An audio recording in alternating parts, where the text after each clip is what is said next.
The world watched with bated breath as Ukraine and the US presented a joint 30-day ceasefire proposal to Russia.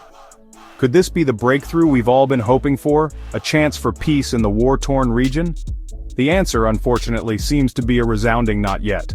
While Russian President Vladimir Putin hasn't outright rejected the proposal, his response has introduced a fresh wave of uncertainty and fear. Putin's conditional acceptance of the ceasefire has thrown a wrench into the peace process. Instead of embracing the opportunity for de-escalation, the Russian leader has laid down a set of demands that many are viewing as deliberately obstructive. The world is left wondering, is this a genuine attempt at finding common ground, or a cynical ploy to buy time and further Russia's own agenda? The Kremlin's insistence on these preconditions makes the ceasefire seem more like a distant dream than an achievable reality.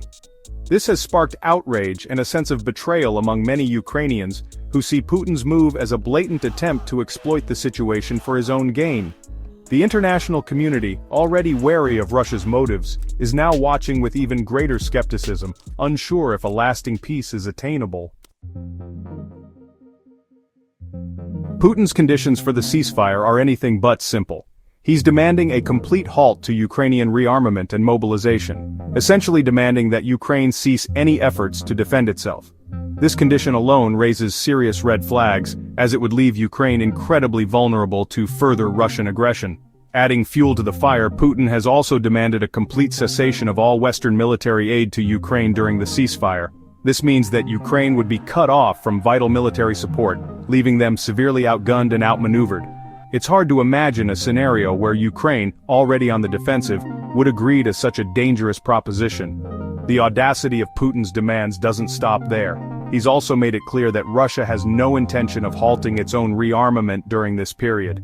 This means that while Ukraine is left vulnerable and exposed, Russia would be free to strengthen its military capabilities, further tilting the balance of power in their favor. This blatant power grab has ignited a firestorm of criticism from the international community. Many see Putin's demands as a clear indication that he's not genuinely interested in peace, but rather in consolidating his grip on Ukraine. This raises serious concerns about the potential for further escalation and bloodshed, as Ukraine is unlikely to back down in the face of such intimidation.